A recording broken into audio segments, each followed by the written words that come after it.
ஏன் பாகிஸ்தான் இப்போ சண்டையை வலிச்சு விட்டுனுங்கிறாங்க அப்படின்னா, அங்கேருந்து சவுதியிலேருந்து அங்கே கூப்பிடுறாங்க, என்ன துட்டு மட்டும் வாங்கிக்கினேன், கைத்து போட்ட உடனே இந்தியா வேண்டாம், பத்தியா நாங்களும் சவுதியும் வந்து ஒப்பந்தம் போட்டோம், இனிமே என் மேலே கரியா வச்சா அண்ணன் வருவான்டா அப்படின்லாம் சொல்லியிருந்தல்ல. இப்போ அண்ணன் அடிக்கிறான் போது நீ வரக்கூடாது, அங்கே பயந்து போய் இங்கே போற ஆரம்பிச்சிட்டாங்களா? அதே இன்னைக்கு சவுதி கிட்ட கைது போட்ட பாவத்துக்காக, அவங்க கிட்ட கடனை வாங்கின பாவத்துக்காக இவங்க போயிட்டு ஈரானை அடிச்சாங்க அப்படின்னு வச்சுக்கிறீங்க. அந்த சண்டையெல்லாம் முடிஞ்ச பிறகு ஈரான் சும்மா இல்லாம டொமுக்குன்னு இங்க ஒண்ணு போட்டானே இவங்க என்ன ஆவானுங்க. அவங்க ஆளுங்க ஃபுல்லா இங்க நிறைய பேர் இருக்காங்க, அவங்க யாரும் கண்டுபிடிக்க முடியாது. அப்ப என்ன பண்ணுவாங்க, நினைச்சா ரைட்டு என்னப்பா அவங்க குண்டு போட்டுக்கிறானா, ரைட்டு நாம இங்க போய் ஒன்றை போடுவோம். அது அவங்க பாட்டுக்கு போவாங்க, ஒரு பைக்கில் இல்லை ஒரு எங்கேயாவது திருடிட்டு போன காரில், சொந்தமாக காரெல்லாம் இருக்காது, எதையாவது ஒன்று ஏற்றுவாங்க, எது போயிட்டு டம்முன்னு போய் வெடிச்சுட்டு அப்பா இன்னைக்கு கணக்கு முடிஞ்சிச்சு அப்படின்ட்டு ட்ரம்ப் அமைதிக்கு கோடு போட்ட மாதிரி இவனுக்கு குண்டுக்கு கோடு போட்டு வைப்பாங்க. இப்போது இந்த சண்டை முடியட்டும் முதல்ல, இந்த ஈரானோட பிரச்சனை. அதுக்கப்புறம் ட்ரம்ப் வந்து நேராக உக்ரைனுக்கு போவார். அதை முடித்த பிறகு ஆப்கானிஸ்தான் வருவார். அதனால் இப்போ ஓகே, பாகிஸ்தான் வந்து அடிக்கலாம், நாளைக்கு வந்து Trump oh Taliban they are very good அப்படின்ட்டாருன்னா முடிஞ்சு போச்சு. பாகிஸ்தான் செத்தா, இந்த பக்கம் ஈரான் அடிப்பான், இந்த பக்கம் நாம அடிப்போம், அந்த பக்கம் ஆப்கானிஸ்தான் சும்மாவே இருக்க மாட்டான், நறுக்குன்னு கூட்டிட்டு இருப்பான். என்னதான் பண்ணுவாங்க, ஒன்றும் பண்ண முடியும். பண்ண பாவத்தெல்லாம் அனுபவிக்கணும்ல. சும்மா உட்காந்துன்னு நாங்கள் இந்தியாவை வந்து 100 கூறு போடுவோம், 1000 கூறு போடுவோம்னு கூவிந்தீங்கல்ல. நீ நாங்கள் ஒன்றுமே பண்ணலடா, ஆண்டவன் இருக்கான் குமாரே, ஒன்றை கூறு போட்டுனுக்கிறான் பாரு அப்படின்றதான் நம்ம பார்க்க போகிறோம். இந்தியா வந்து ஆப்கானுக்கு உதவுது, மறைமுகமாக உதவுது. மறைமுகமாக நேரடியாக தான் உதவி நிற்கிறான்.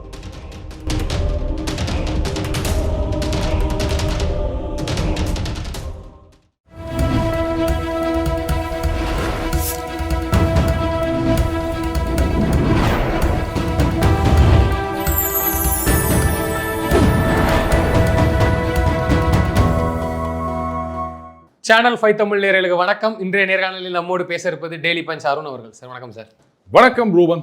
இரு நீ கேள்வி கேட்கறதுக்கு முன்னாடி முந்திக்கின்னு நான் இன்னைக்கு ஒரு கேள்வி கேட்குறேன். இன்னும் காலையிலேருந்து ரோட்டில் வந்து நேக்கிறம்பா, என்ன ரிக்வான் விங்கிள் மாதிரி நான் என்ன ஒரு மாதம் தூக்கிட்டேன்னா என்னன்னு எனக்கு புரியல. ஏன்னா இந்த ஈரான் அமெரிக்கா இஸ்ரேல் யுத்தம் முடிஞ்சிச்சா, நடந்துக்கிட்டே அமைதி திரும்பிடுச்சா? நடந்துக்கிட்டே இருக்குதா? இன்னுமா சண்டை நடக்குது? ஓ என்னப்பா அது? நான் வந்து அப்படியே இந்த ரீல்ஸ் எல்லாம் பார்க்குறேன், யாருமே வந்து இதோ நான் 4 மணி நேரமாக சிலிண்டருக்கு நிற்கிறேன், எனக்கு சிலிண்டரே கிடைக்கல, வீட்டில் குழந்தை அழுவுது, நான் வேலையை விட்டு வந்துக்கிறேன் அப்படின்னு புலம்புற வீடியோ ஒன்றும் காணும் ஃபீல்டில். அதுக்கப்புறம் வந்து பெட்ரோல் பங்கெல்லாம் பார்த்தீங்கன்னா அப்படியே வந்து அண்டா குண்டா அடுக்கு சட்டிலாம் கொண்டாந்து பெட்ரோல் டீசல் வாங்கிட்டு போயிருந்தாங்க, காலியாகுது. அதான் நினச்சேன், சரி சண்டைலாம் நிந்திச்சு போலகுது, கேஸ் தட்டுப்பாடு, டீ கடையெல்லாம் டீ போட்டுனுக்குறாங்க, ஹோட்டல்லாம் திறந்து வச்சுன்னுக்குறாங்க, என்னவோ வந்து ஹோட்டல்லாம் இத்து முடிடுவாங்க அப்படின்னாங்க.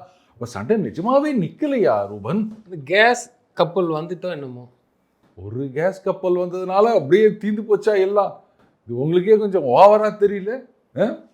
என்ன கூட்டம் பெட்ரோல் பங்க்கில். நான் கேட்குறேன், கேஸ் சிலிண்டருக்கு யாராவது க்யூவில் நின்றுக்கிறாங்களா இது வரைக்கும்? ரேஷன் கடையில் மண்ணெண்ணெய்க்கு நிற்போம், அரிசிக்கு நிற்போம், சர்க்கரைக்கு நிற்போம். கேஸுக்கு போய் யாராவது க்யூவில் நின்றுருக்காங்களா? புக் பண்ணால் வரப்போகுது, இன்னத்துக்கு க்யூவில் போய் நிற்கணும்? இதுனோ புதுசாக சீன் போட்டுனுக்கிறாங்க. அப்போ இதெல்லாம் டுபாகூர்னு தெரியல இல்லையா? சரி, இப்போ நீ கேட்குற கேள்வியை கேளு.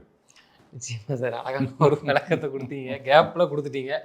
ஓகே, இப்போ பாகிஸ்தான் வந்து ஆப்கானிஸ்தானை கடுமையாக மக்கள் வசிக்கிற இடத்த வந்து தாக்கி, ஒரு பக்கம் ஈரான் போர் நடந்துட்டு இருக்கு. இது வந்து ஆப்கான் வந்து பார்த்துக்கிட்டே இருக்குமா, இல்லை அவங்களுடைய அடி எந்த மாதிரி இருக்கும்? அதாவது ஏமாந்தவனை தான் ஏறி மிதிக்க முடியும், கரெக்டாக? ஆப்கானிஸ்தான் கிட்ட வந்து பெருசாக ஒரு ஏர் டிஃபென்ஸ்னு கிடையாது, பெரிய அளவில் ஏர்ஃபோர்ஸ் கிடையாது, காசே கிடையாது அவங்க கிட்ட. அதனால் அவங்களே இவங்க பண்ணிட்டு இருக்காங்க. இதுக்கு இன்னொரு முக்கியமான காரணம் இருக்குது. அதாவது ஆப்கானிஸ்தானோட பதிலடி எப்படி இருக்கும்னு பார்க்கறதுக்கு முன்னாடி, ஏன் பாகிஸ்தான் இப்போ சண்டையை வலிச்சு விட்டுனுங்கிறாங்க அப்படின்னா, அங்கேருந்து சவுதியிலேருந்து அங்கே கூப்பிடுறாங்க, என்ன துட்டு மட்டும் வாங்கிக்கினேன், கைத்து மட்டும் போட்ட டிஃபென்ஸ் கோஆப்ரேஷன்னு, கைத்து போட்ட உடனே இந்தியா வேண்டாம், பத்தியா நாங்களும் சவுதியும் வந்து ஒப்பந்தம் போட்டோம், இனிமே என் மேலே கரியா வச்சா அண்ணன் வருவான்டா அப்படின்லாம் சொல்லியிருந்தல்ல. இப்போ அண்ணன் அடிக்கிறான் போது நீ வரக்கூடாத, என்ன பண்ணினுக்கிற? அங்கே பயந்து போய் இங்கே போற ஆரம்பிச்சிட்டாங்களா? அதே இப்போ உன்னை ஏதாவது ஒருத்தர் வேலைக்கு கூப்பிட்றாருன்னு வச்சுக்கிங்க, ஐயா அந்த ஆள் போட்டால் நையன் இது பண்ணணும் சார், இல்லை சார் வீட்டில் வந்து இந்த விறகு உடைக்க சொல்லிட்டாங்க சார் அப்படின்னு நம்ம எஸ்கேப் ஆகும்ல. அந்த மாதிரிக்கா இல்லைங்க இங்கே ஆப்கானிஸ்தான் எங்களை சண்டை போட்டுனுக்குறீங்க, நான் பதிலுக்கு அடிச்சுன்னுக்கிறேங்க, எங்களால் இப்போ வர முடியாதுங்க, இப்படி டுபாகூர் விடுறதுக்காகத்தான் வந்து இந்த சண்டையை தீவிரமாக்கின்னுக்கிறாங்க. புரியுதா? ஏற்கனவே ஒரு தடவை கூப்பிட்டு டோஸ் விட்டு அனுப்பிச்சிட்டாரு சவுதி அரேபியாவில். என்னன்னா அந்த பிரைம் மினிஸ்டர் என்ன பண்ணாரு, சும்மா இல்லாமல் அந்த ஒரு கமேனி அவர்கள் கொல்லப்பட்டார் இல்லையா, இந்த மாதிரி அவர் வந்து தியாகம் செய்திருக்கிறார் மார்ட்டியர் டோம் அப்படி இப்படின்னு ஒரு ட்வீட் போட்டோன்னே அவர் கடுப்பாயிடுச்சு. நாங்கள் 2 பேரும் சண்டை போட்டுனுக்கிறான், அவன் என்ன அடிச்சுன்னுக்கிறான், நீ நாடானா வந்து தியாகம் பேசினுக்கிறேன் அப்படின்னு மிலிட்ரி சீஃபை கூப்பிட்டு என்ன ஏது அப்படின்ன உடனே அதுக்கப்புறம் இல்லை நாங்கள் வந்து சவுதியுடன் நிற்போம் அப்படின்னாங்க. இன்னும் எல்லாம் கேட்டாங்க, டே நிற்போம்னா சண்டை போடணும்டா, என்னடா பண்ணுறது, ஐயோ இது வேற பம்பா போச்சே. இன்னைக்கு வந்து இவங்க இப்படி சண்டை போடுறாங்க, நாளைக்கு ட்ரம்ப் என்ன பண்ணுவாருன்னு தெரியாது, திடீர்னு வந்து வெற்றி வெற்றி அப்படின்னு தேவர் படத்தோட ஃபர்ஸ்ட் சீன்ல வரா மாதிரி ஒரு டயலாக சொல்லிட்டு நாங்கள் ஜெயிச்சிட்டோம்ப்பா அப்படின்ட்டு போயிடுவாரு. ஈரான் எல்லாம் சொல்லுவாங்க ஆமாம் நாங்களும் ஜெயிச்சிட்டோம் அப்படின்வாங்க. கடைசியில் தோத்து போகிறது பாகிஸ்தானாக இருக்கும். புரியுதா? இன்னைக்கு சவுதி கிட்ட கைது போட்ட பாவத்துக்காக, அவங்க கிட்ட கடனை வாங்கின பாவத்துக்காக இவங்க போயிட்டு ஈரானை அடிச்சாங்க அப்படின்னு வச்சுக்கிறீங்க. அந்த சண்டையெல்லாம் முடிஞ்ச பிறகு ஈரான் சும்மா இல்லாமல் டொமுக்குன்னு இங்கே ஒன்று போட்டானே இவங்க என்ன ஆவானுங்க, தாக்கு பிடிக்க முடியாது. அதுக்காக வேண்டிதான் ஐயோ இல்லைங்க நாங்கள் முக்கியமான வேலையில் இருக்காங்க எங்கள் ஆளுங்கெல்லாம், இல்லைடா அது பாருங்க பரபரப்பை காமிக்கிறது, அதான் தாலிபான் எங்களை தூக்கி சாப்பிடுவாங்க அப்படின்றதுக்காக அங்கே ஒரு சண்டை இல்லை. அங்கே சண்டை போட்டாங்க. ஆனால் அவங்கள நம்ம லேசில் குறைச்சி இடப்பட முடியாது தானே. அவங்க தான் இப்போ 24 மணி நேரமும் அவங்க எப்பவும் துப்பாக்கி கைமா தான் இருக்கிறது. அவங்களுக்கு இது ஒன்றும் புதுசு இல்லையா? இப்போ அவங்க பதில் தாக்குதல் ஒன்று இருக்குல்ல, ஏன் அடிச்சுட்ட? கரெக்ட். மறுபடியும் இப்போ இந்த ஈரான் அமெரிக்கா இந்த வாரம் தான் நம்ம கம்பேரிசனாக எடுத்துக்கணும். அமெரிக்கா என்ன பண்ணுறாங்க, அவங்களுடைய அந்த ஸ்டெல்த் ஜெட்டு அதெல்லாம் கொண்டு வராங்க, கிரவுண்ட் பேஸ்டு ரேடார் எல்லாம் அடித்து நொறுக்குறாங்க. ஸோ இப்போதைக்கு ஈரானில் ஏர் டிஃபென்ஸ் அப்படின்றது ஒன்றுமே கிடையாது. அவங்க ஃபைட்டர் ஜெட்லாம் அது பாட்டுக்கு வரலாம் போகலாம், யாரும் இங்கே கேள்வி கேட்க போகிறது கிடையாது, அதை டிடெக்ட் பண்ண போகிறது கிடையாது. ஆனால் அந்த அளவுக்கு ஒரு ஃபயர் பவரோ இல்லை மிசைல் கெப்பாசிட்டியோ இல்லை வந்து அந்த எலக்ட்ரானிக்ஸ் இது வார்ஃபேர் கெப்பாசிட்டியோ ஈரான் கிட்ட கிடையாது. Iran okay.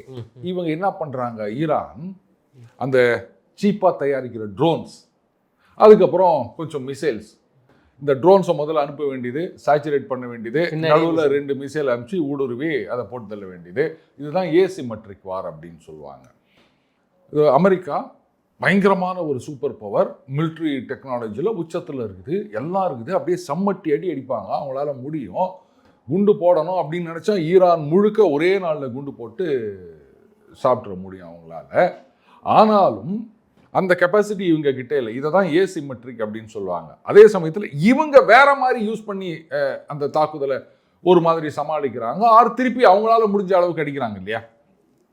அதே மாதிரி ஆப்கானிஸ்தான் தாலிபானை பொறுத்த வரைக்கும் நீங்கள் வந்து ஃப்ளைட்டில் போய் குண்டு போடுவீங்க, சரி, எங்ககிட்ட அந்த மாதிரிலாம் வசதி கிடையாதுங்க, நாங்கள்லாம் ரொம்ப ஏழைகள், அதனால என்ன பண்ணுவீங்க, ஒன்றுமே பண்ண மாட்டீங்களா?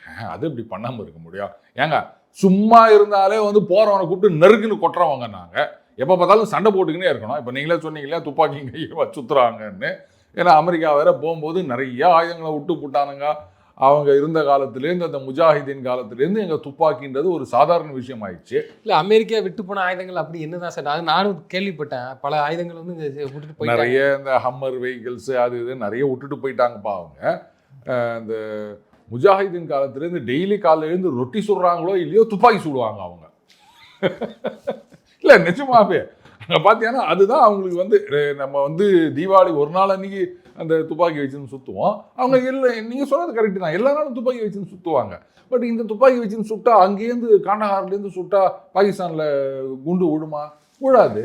அவங்க என்ன பண்ணுவாங்க, நான் எதுக்கு இங்கேருந்து சுடணும், அந்த பார்டரில் எவன் வரான் எவன் போகிறான்னு தெரியாது, யார் பாகிஸ்தானி யார் ஆப்கானிஸ்தானின்னு தெரியாது, எல்லாம் ஒன்றுக்குள்ள ஒன்று. அதுவும் அந்த பார்டர் ஏரியாவில் அவங்க சொல்கிறாங்க இது என்ன லைனு, எவனோ ஒரு வெள்ளக்காரன் கோடு போட்டு போட்டால் அதை வந்து நாங்கள் ஒத்துக்கினோமா, முதல்ல அந்த கோட்டை மாற்றி அழி மறுபடியும் முதல்லேருந்து அப்படின்ற மாதிரி அதெல்லாம் அங்கே நார்த்தில் இருக்கிறதெல்லாம் எங்களுதுன்னு சொல்லிட்டு இருக்கிறாங்க.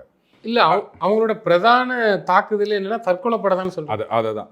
ஸோ அந்த பார்டரில் யார் என்னன்னு ஐடென்டிஃபை பண்ண முடியாது. அண்டு நீங்கள் அந்த பார்டர் ஃபுல்லாக வரிசையாக போலீஸ்காரங்களை நிறுத்தி டோல்கேட் மாதிரியும் பண்ண முடியாது. அவங்க பாட்டு உள்ளே வருவாங்க. ஏற்கனவே நம்ம தளபதி கட்சி இந்தியா முழுக்க ஃபேமஸ்ன்னு சொல்லியிருக்காங்க. ஒருவேளை கட்சி ஆரம்பிச்சிருக்காங்களான்னு தெரியல. அந்த மாதிரி அவங்க வந்து தெஹ்ரிகே தாலிபான் பாகிஸ்தான் அப்படின்னு அந்த தாலிபான் வந்து பாகிஸ்தான்லேயே கட்சி ஆரம்பிச்சிட்டாங்க. நல்லா இருக்குல்ல இது? அவங்க ஆளுங்க ஃபுல்லாக இங்கே நிறைய பேர் இருக்காங்க. அவங்க யாருன்னெலாம் கண்டுபிடிக்க முடியாது. அப்போ என்ன பண்ணுவாங்க, நினச்சா ரைட்டு என்னப்பா அவங்க குண்டு போட்டுனுக்கிறாங்கன்னா ரைட்டு நாம் இங்கே போய் ஒன்று போடுவோம் அப்படின்னு அவங்க பாட்டுக்கு போவாங்க. ஒரு பைக்கில் இல்லை ஒரு எங்கேயாவது திருடிட்டு போன காரில், சொந்தமாக காரெல்லாம் இருக்காது, எதையாவது ஒன்று ஏற்றுவாங்க. எதுவும் போயிட்டு டம்முன்னு போய் வெடிச்சுட்டு அப்பா இன்னைக்கு கணக்கு முடிஞ்சிச்சு அப்படின்ட்டு ட்ரம்ப் அமைதிக்கு கோடு போட்ட மாதிரி இவனுக்கு குண்டுக்கு கோடு போட்டு வைப்பாங்க. இதை என்ன பண்ணுவ நீ பாகிஸ்தானுக்குள்ள உள்ளுக்குள்ள உட்காந்துட்டு? இதில் பார்த்தீங்கன்னா நிறைய இந்த மர்ம நபர்கள் சமீப காலமாக இந்தியாவுக்கு எதிரான தீவிரவாத நடவடிக்கைகளில் ஈடுபட்டவர்கள், ஆதரவு தெரிவித்தவர்கள் அப்படின்னு ஏராளமான பேர் பார்த்தீங்கன்னா அங்கே மர்ம நபர்களால் கொல்லப்படுகின்றனர். அந்த மர்ம நபர்கள் யாருன்னு இது வரைக்கும் தெரியல. வழக்கமாக இங்கே நம்பூர் பத்திரிகையில் சில சம்பவங்கள் நடக்கும்போது மர்ம நபர்கள் கைது செய்யப்பட்டனர், மர்ம நபர்களுடைய வீடு சோதனை செய்யப்பட்டது அப்படின்வாங்க. அந்த மர்ம நபர்களை பற்றி ஒன்றுமே தெரியாத பத்திரிகையாளர்களுக்கு அது நமக்கு தெரியாது. ஆனால் பாகிஸ்தானில் இந்த மாதிரி நிறைய மர்ம நபர்கள் இருக்காங்க. என்னவோ தெரியல வந்து கடவுள் இருக்கான் குமார், அதனால இந்தியாவுக்கு எதிராக யார் பேசினாலும் வந்து பொழுதுன்னு போட்டு தட்டு போயிட்டே இருக்கிறாங்க. அங்கேருந்து இப்போ எங்கேயாவது ரோட்டில் போயிட்டு இருக்கும்போதோ இல்லை வந்து வீட்டில் இருக்கும்போதோ திடீர்னு ஒரு காரோ ஜீப்போ வருது, இல்லை ஸ்கூட்டர் கூட வருது, டபுக்குன்னு சொல்கிறாங்க. சுட்டவன் யாருன்னு பார்க்குறதுக்குள்ளே காணாமல் போயிடுறாங்க. நான் இதெல்லாம் எதுக்கு சொல்கிறேன்னா, அங்கே துப்பாக்கி கலாச்சாரம் அதிகமாக இருக்குது அப்படின்றதுக்காக சொல்கிறேன். புரியுது. அதான் அந்த மாதிரி ஆப்கானிஸ்தானி அங்கே உள்ளே போனாங்கன்னா யாரை ஒன்றா எப்போ ஒன்றா அவங்க வந்து டெய்லி இன்னைக்கு ரொட்டி, ஏன்னா ஐயோ இது தெரியுமா, பாகிஸ்தானில் வந்து கோதுமை பஞ்சமா, பெரிய வறட்சி, அதனால் வந்து இந்த வர கோதுமை உற்பத்தி இல்லையா, அதனால் என்ன பண்ணுறதுன்னு தெரியாமல் முடிச்சு நிற்கிறாங்க. அப்போ கோதுமை இல்லைன்னா ரொட்டி சுட முடியுமா, சரி துப்பாக்கியாவது சுடுவோம் அப்படின்னு ஆப்கானிஸ்தானில் இருக்கவங்களாம் கிளம்பி போட்டாங்கன்னா என்ன பண்ணுவானுங்க இவனுங்க? நிச்சயமாக சார். அதே நேரத்தில் வந்து இப்போ ஒரு நாடு ஒரு பிரச்சனையை அனுபவிக்குது, பிற நாடால் ஒரு தாக்கப்படுதுன்னா பிற நாடிடம் சப்போர்ட் கேட்பாங்க. அந்த வகையில் வந்து ஆப்கானுக்கு வந்து உதவுறதுக்கு எந்த நாடு இது இருக்கணும் இல்லை, இது மறைமுகமாகவும் கொடுக்கறதுக்கு வாய்ப்பு இருக்குது. அது எப்படி பார்க்குறீங்க? அதாவது இப்போ ஆப்கானிஸ்தான் வந்து ஒரு என்ன சொல்கிறது, உற்சாகமான ஒரு இடத்துல இருக்காங்க அப்படின்னு தான் சொல்லணும். ஒரு பக்கம் சீனா, அவங்க வந்து என்ன சொல்கிறது, பதிலுக்கு அங்கே நாட்டிலேருந்து இருக்கிறத சுரண்டுறதுக்காக அது வந்து ஆப்கானிஸ்தானுக்கும் தெரியும். பட் இன்னொரு பக்கம் இந்தியா ரொம்ப காலமாக அவங்களுக்கு தேவையானதெல்லாம் நம்ம கொடுத்துனுக்கிறோம். அது மருத்துவ உதவி ஆகட்டும், இல்லை வந்து அங்கே கல்லூரிகள் இல்லை ஸ்டேடியம் கட்டுறதாகட்டும், அதுக்கப்புறமா மருத்துவமனைகள் நம்ம கட்டி கொடுத்துருக்கோம். அங்கே நிறைய பில்டிங், அவங்களுடைய அந்த பார்லிமெண்ட் பில்டிங் மாதிரியும் நினைக்கிறேன், அது மாதிரி நிறைய விஷயங்களில் நம்ம அவங்களை ஹெல்ப் பண்ணியிருக்கோம், இப்போவும் பண்ணிகிட்டு இருக்கோம். நடுவில் அங்கே வந்து சாப்பாடு இல்லைங்க அப்படின்னு சொல்லும்போது கோதுமை வந்து அனுப்பினோம். பாகிஸ்தான் வழியாக தான் ஷார்ட்டாக போய் சேரணும். அது வந்து பாகிஸ்தானில் முதல்ல அனுப்ப மாட்டேன் நானுங்க. ஆப்கானிஸ்தானி கடுப்பாயிட்டேன், என்னதே அனுப்ப மாட்டியா அப்படின்னு, சரிங்க அனுப்புகிறேன் அப்படின்னாங்க. அனுப்பும்போது பாகிஸ்தானுக்கு என்ன பண்ணிட்டானுங்க, நம்ம இங்கேருந்து கோதுமை அனுப்புகிறோம் இல்லையா, அந்த கோதுமை நல்ல கோதுமை, இவனுக்கு அந்த ட்ரக்கெல்லாம் அங்கே போயிட்டு இருக்கும்போது அந்த மூட்டையை திருடி போட்டு அவங்க ஊரில் இருக்க உளுத்து போன கோதுமையை ஏற்றி அமைச்சிருக்கானுங்க. தாலிபான் கடுப்பாயிட்டான், ஏய் எங்கள் ஊருக்கு வர கோதுமையில கை வைக்காத, என்ன உங்கள் ஊருக்கு உளுத்த கோதுமையை அமைச்சு வச்சுன்னுக்கிறேன் அப்படின்னு ஒரு மிரட்டினோடனே அதுக்கப்புறம் அதை நிறுத்தினானுங்க. ஸோ அந்த நிலைமையில் இருக்க நாடு வந்து பாகிஸ்தான். இப்போது இந்த சண்டை முடியட்டும் முதல்ல, இந்த ஈரானோட பிரச்சனை, அதுக்கப்புறம் ட்ரம்ப் வந்து நேராக உக்ரைனுக்கு போவார். அதை முடித்த பிறகு ஆப்கானிஸ்தான் வருவார். ஒருவேளை நடுவுலையே வந்தாலும் ஒரு பாசிபிலிட்டி இருக்குது. சைனா போகிற பிளானே சொல்கிறேன். ஏன்னு கேட்டால் சைனா வந்து மார்ச் கடைசி ஏப்ரலில் போகிறேன்னு சொல்லியிருந்தாரு. இப்போ வந்து அது கொஞ்சம் டிலே ஆகலாம் அப்படின்னு நினைக்கிறேன். எதுக்காக வந்து ஆப்கானிஸ்தான் ஏற்கனவே அந்த பக்ராம் பேஸ் எனக்கு குத்துருங்கோ அப்படின்னாரு. ஆப்கானிஸ்தான் கேட்டார், டேய் என்னடா யார் வீட்டு பிறந்த எடுத்து கொடுக்குற மாதிரி கிரீன்லாண்டு அதுக்கப்புறம் கேட்டார் இல்லையா, அது மாதிரி எனக்கு எல்லாத்தையும் கொடுங்கன்னு பார்க்குறதெல்லாம் கேட்டுனுக்குது. நம்மளாம் வந்து அப்பா அம்மாலாம் வந்து கஷ்டப்படுறவங்க, அதனால கடத்தரு கூப்பிட்டு போனாங்கன்னா ஏதாவது கேட்டாங்கன்னா டே பார்க்குற பொருள்லாம் கேட்கக்கூடாது அப்படின்னு நறுக்குன்னு கொட்டி வளர்ப்பாங்க. அவங்க அப்பாலாம் பணக்கார் போலகுது, கேட்டதெல்லாம் வாங்கி கொடுத்துருவார் போலகுது. இது உடனே காலையில் எழுந்தோடனே மேப்பு எழுந்து பார்க்குது, என்னது கிரீன்லாண்ட், ஐயோ பச்சை இருக்குது, எனக்கு அது வேணும் இந்த மாதிரி தான் பக்ராம் வேணும் அப்படின்னு கேட்டது. எதுக்குன்னா அங்கே ரேர் எர்த் எலிமெண்ட்ஸ்லேருந்து இன்னும் பல விஷயங்கள் இருக்குது. ஸோ அதெல்லாம் வந்து சீனா ஆட்டையை போடலாம். அதுக்காக வேண்டி சீனாவுடைய நட்பு நாடுகளை ஒவ்வொன்றா அவர் வந்து போட்டு பொழந்து நிற்கிறார். வெனிசுவேலா, இப்போ கியூபா அமெரிக்காவோட பேச்சுவார்த்தை நடத்த வந்துக்கிறாங்க பார்த்தீங்கல்ல. ஏன்னா ஆயில் எதுவும் அங்கே போகக்கூடாதுன்ட்டாரு. அங்கே பெருசாக எலக்ட்ரிசிட்டி ஜென்ரேஷன், பவர் ஜென்ரேஷன் கிடையாது. அந்த நாட்டு தலைவரும் ஃபீல் பண்ணாங்களே, கரண்ட்டெல்லாம் உருவி விட்டாங்க. அதான், அது கரண்ட்டை உருவி விடலை. அங்கே பெரும்பாலும் இந்த மாதிரி ஆயிலில் தான் வந்து ஜென்ரேட்டர் அந்த மாதிரி தான் வந்து ஓடிட்டு இருக்குதுங்க பவர்ஸ் இது. அதனால் இப்போ ஆயில் போகிறதுக்கு வழி இல்லைன்னு சுத்தமாக ஒன்றுமே இல்லை. ஒரு 8 நாளாக அங்கே கரண்ட்டே இல்லையா. ஜனங்கள்லாம் கடுப்பாயிட்டு வந்து ரோட்டில் கலவரம் பண்ணின்னு இருக்கிறாங்க. இப்போ கியூபா வேறு வழி இல்லாமல் நாங்கள் அமெரிக்காவோட பேசுகிறேன் அப்படின்னு வந்திருக்காங்க. அமெரிக்கா சொல்லுவாங்க, நம்ம பக்கத்தில் என்னங்கிற நம்ம பையன் தானே நீ, நான் கொடுக்குறேன் உனக்கு, நீ அவங்ககிட்ட போகாத அப்படின்னு. ஸோ இந்த சீனாவோட இன்னொரு ஃப்ரெண்டான கியூபாவையும் போட்டு தள்ளிட்டாரு. இப்போ இந்த ஆப்கானிஸ்தான் நார்த் கொரியா மேலே ஒரு கண்ணு வச்சுக்கிறாரு. அங்கே கிம் ஜங் ஜுங் அவரையும் பிடிச்சி நான் உனக்கு எதாவது கொடுக்குறேன்னு பேசி சரி பண்ணிடுவார். அது முடியுமா அங்கே? அதெல்லாம் முடியும். வந்து இப்போ ஆப்கானிஸ்தான் அந்த ஏர்பேஸ் அவர் வேணும்னு கேட்டுனுக்கிறாரு. இது வந்து இந்த ரஷ்யாவுக்கு ஒரு செக் வைக்கிற மாதிரியும் இருக்கும் அவங்களுக்கு. அதுக்கப்புறம் இப்போ அந்த கசகஸ்தான், கிர்கிஸ்தான் அந்த மாதிரி நாடுகளோட வேற ஒரு ஒப்பந்தம் போட்டுக்கிறாரு ட்ரம்ப். அப்போ இதெல்லாம் பக்கத்தில் ஒரு மாதிரி அக்கம் பக்கத்தில் இருக்குது அப்படின்றதுனால அவங்களுடைய இன்ஃப்ளூயன்ஸை இன்க்ரீஸ் பண்ணுறதுக்கு இது யூஸ் ஆகும் ஆப்கானிஸ்தான். அதனால் இப்போ ஓகே, பாகிஸ்தான் வந்து அடிக்கலாம். நாளைக்கு வந்து Trump Taliban they are very good அப்படின்ட்டாருன்னா முடிஞ்சு போச்சு. பாகிஸ்தான் செத்தா, இந்த பக்கம் ஈரான் அடிப்பான், இந்த பக்கம் நாம அடிப்போம், அந்த பக்கம் ஆப்கானிஸ்தான் சும்மாவே இருக்க மாட்டான், நறுக்குன்னு கூட்டிட்டு இருப்பான். இதுக்குள்ள சீனாக்காரன் வந்து தம்பி கடன் வாங்கினிய வட்டி எங்க அப்படின்னா போதா குறைக்கு அந்த பக்கத்துல இருந்து பலுச்சிஸ்தான் வந்து நாங்க தனியா போறோம் எப்பாடே போங்கடா. என்னதான் பண்ணுவாங்க? ஒன்றும் பண்ண முடியாது. பண்ண பாவத்தெல்லாம் அனுபவிக்கணும்ல, கர்மான்னு ஒன்று இருக்குது இல்லை. சும்மா உட்காந்துக்கின்னு நாங்கள் இந்தியாவை வந்து 100 கூறு போடுவோம், 1000 கூறு போடுவோம்னு கூவிந்தீங்கல்ல. நீ நாங்கள் ஒன்றுமே பண்ணலடா, ஆண்டவன் இருக்கான் குமாரே, 1 கூறு போட்டுனுக்கிறான் பாரு அப்படின்றதான் நம்ம பார்க்க போகிறோம். இன்னும் ஒரு 2-3 வருஷம் பாகிஸ்தான் அப்படி ஆனால் கூட ஆயிரும். அது என்ன சார் புதுசாக இருக்குது சார். அதே நேரத்தில் நீங்கள் சொன்ன மாதிரி சவுதி அரேபியா கூட எங்களுக்கு ஒன்றுனா நீங்கள் வாங்க, உங்களுக்கு ஒன்று நாங்கள் ஒன்று, அந்த ஒப்பந்தம் போட்டாங்கல்ல, இப்போ பெருசாக மாட்டியிருக்காங்கிறது தெரிய வருது. அந்த ஒப்பந்தப்படி அவங்க எதுவும் கூப்பிட்டாங்களா, அதை போய் தானே ஆகணும். ஏன் எங்கேயோ போட்டு அச்சுன்னுக்கிறாங்க அப்படின்னு சொல்ல வேண்டியதுதான். இல்லை, இது சவுதி அரேபியாவுக்கும் தெரியுங்களா, தக்காளி வேலைலாம் என்னன்னு எங்களுக்கும் தெரியுங்கிற மாதிரி தெரியும். இப்போ சவுதி அரேபியா டைரக்டாக சண்டையில் இறங்கலை. இவங்க வந்து இஸ்ரேலும் அமெரிக்காவும் தான் பண்ணிட்டு இருக்காங்க. இவங்க பேசஸ்லேருந்து சிலது ஆப்ரேட் பண்ணுறாங்க. அந்த ஓவர் ஃப்ளைட் இது கொடுத்துருக்காங்க அவங்க ஸ்பேஸில், நேரடியாக இறங்கலை. அப்படி நேரடியாக இறங்குற கட்டம் வந்ததுன்னா, டே முனீரே வாடாங்க, ஆசிம் முனீர்ப்பா ஆர்மி சீஃப் ஐயா அப்படின்னு போய் நிற்பாரு. அவங்க ஆளுங்கெல்லாம் கூட்டின்னு வா, போய் சண்டை போடு. ஏன்னா சவுதி முதல்ல அவங்க வந்து சண்டைனா அவங்க ஆளுங்களை அனுப்ப மாட்டாங்க. நேரத்துக்கு வந்து காசு குத்து வச்சுக்கிறோம், நமக்கு வாய்த்த அடிமைகள், போய் அங்கே போய் சண்டை போட்டு வா அப்படின்னாங்க. சரிங்க ஐயா, நாங்கள் வேற என்ன பண்ண முடியும். அது ஒரு தலைக்கு விழன்னு சொல்லி அசீர் முனீர் வந்து அப்படிதான் வந்து இப்போ வீரர்களை வந்து பயன்படுத்த ஒரு குற்றச்சாட்டு இருக்குது சார். அதெல்லாம் கரெக்டு தாங்க. பின்ன சண்டை போகிறதுனால சும்மாவா? கூலிப்படை அப்படின்னாலே கூலி தானே. பாகிஸ்தான் ஆர்மின்றதே ஒரு கூலிப்படை தான். அப்போ கூலி குத்தா தானே அந்த படை வரும். எவ்வளோ சார் ஒரு வீரர்களுக்கு எவ்வளோ கூட்டு? அதில் வேற இருக்கும். அதாவது ஒரு வீரருக்கு வந்து லெட்ஸ் ஒரு $1000 அப்படின்னு பேசியிருக்காங்க அப்படின்னா, இது நம்ம இந்த சர்வீஸ் மாதிரி தான். ஐயா அது $1000 ஓகே, ஆனால் நீங்கள் வெளில சொல்லாதீங்க. ஏன்? அந்த பயில்களுக்கு நான் 750 தான் கொடுப்பேன். இல்லை, அது தெரிஞ்ச ஒரு புரட்சி மாதிரி ஏதாவது வெடிக்க வேண்டியதானே சார்? எங்கே தெரியாது, இவங்களும் சொல்ல போகிறதெல்லாம் எவ்வளோக்கு கழுத்து போட்டேன் அப்படின்னு. ஒன்று சரி ஏற்றுட்டு போங்க அப்படின்னு. இல்லைங்க 250 பெரிய விஷயங்க, அவருக்கு கொடுக்கணும் இவருக்கு கொடுக்கணும், எல்லாம் கொடுத்தது போக என் கையில் 10 தாங்க வரும் அப்படின்னு. சரி போ அப்படின்வாங்க. இப்படி தான் அவங்க காசை பார்த்துட்டு இருப்பானுங்க. வேற என்ன? ஏற்கனவே ஜியாவே தலைமை ஏற்று ஒரு படைப்பிரிவு போயிருக்குது தெரியுமா? ஜியா உல்லக்கு இருந்தார்ல சர்வாதிகாரியா, அவரு ஒரு தடவை இந்த மாதிரி வந்து அங்கே மிடில் ஈஸ்டில் ஒரு இஷ்யூக்கு இவங்க படைகள் அமைச்சிருக்காங்க. போயிட்டு பாலஸ்தீனியன்ஸை பொலன்னு பொழந்துருக்காங்க. இன்னைக்கு பாலஸ்தீனத்துக்கு ஆதரவாக குரல் குத்துனுக்கிறாங்களே, அவங்கெல்லாம் இதை வந்து ஞாபகம் வச்சுக்கணும். பாகிஸ்தான் போயிட்டு கூலிப்படையாக போயிட்டு அவங்கள பொழந்துட்டு வந்துச்சு. அதனால் கூலி குத்தா எங்கே ஒன்றா போயிட்டு வாலாட்டுவானுங்க. இவனுங்க கவலையப்படாதீங்க. அந்த வாலுலேருந்து தலை வரைக்கும் காது வரைக்கும் ஒட்டை நறுக்க போகிறாங்க 1-2-3 வருஷத்தில். அதான் நடக்க போகுது. இந்தியா வந்து ஆப்கானுக்கு உதவுது, மறைமுகமாக உதவுது. மறைமுகமாக நேரடியாக தான் உதவி நிற்கிறான். ஆயுதங்கள் அதை பற்றி நான் அவனுக்கு சொல்லணும்னு அவசியம் கிடையாது. எல்லா நாடும் வந்து வாங்குற ஆயுதத்தெல்லாம் சொல்லி நிற்கிறாங்களா?